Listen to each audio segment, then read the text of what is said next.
The question is as moved by the Second Minister for Finance. Mr. Liang.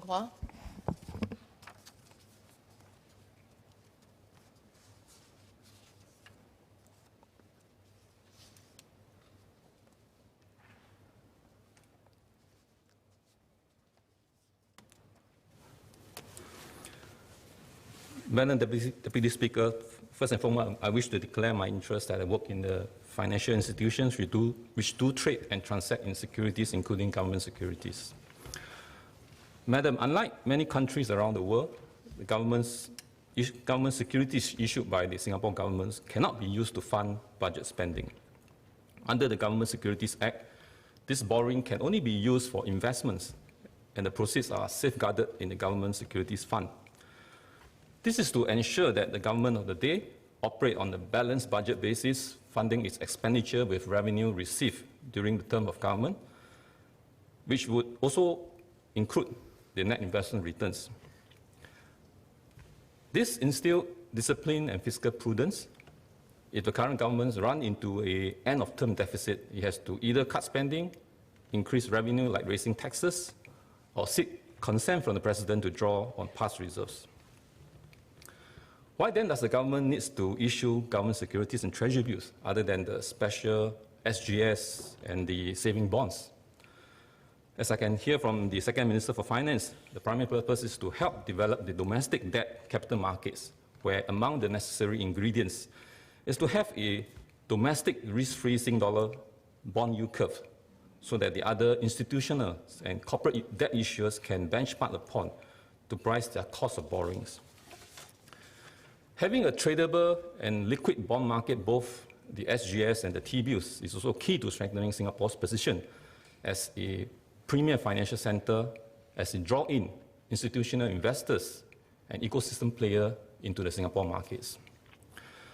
It also enables banks and institutional players to use the government securities as collateral to manage their balance sheets, as well as facilitate development and growth of the repurchase agreements and the derivative products.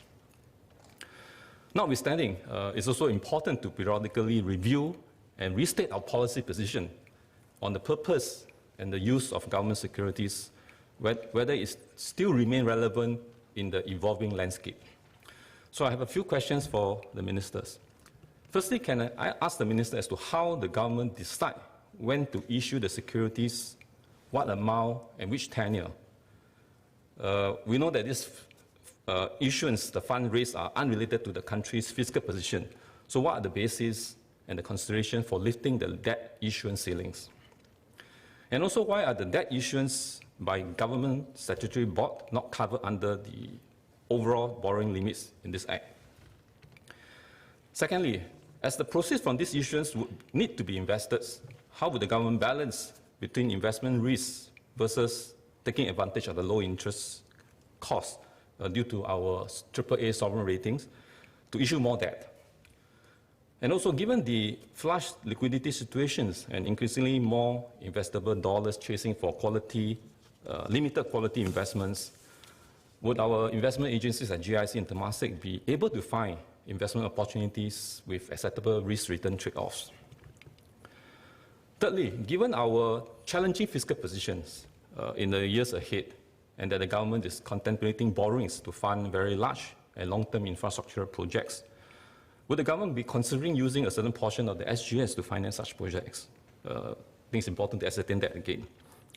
And would the government consider also newer variations of issuance, such as infrastructure bonds, green bonds, or social bonds for special purpose funding? My final question relates to the negative interest rates that we've seen around the world. Many developed economies and their government securities are currently experiencing interest rate in negative territory. I'd like to ask the Minister what will be the implications for Singapore if our government securities also yield negative interest rates, and what will be the impact on savings in Singapore? Thank you, ma'am.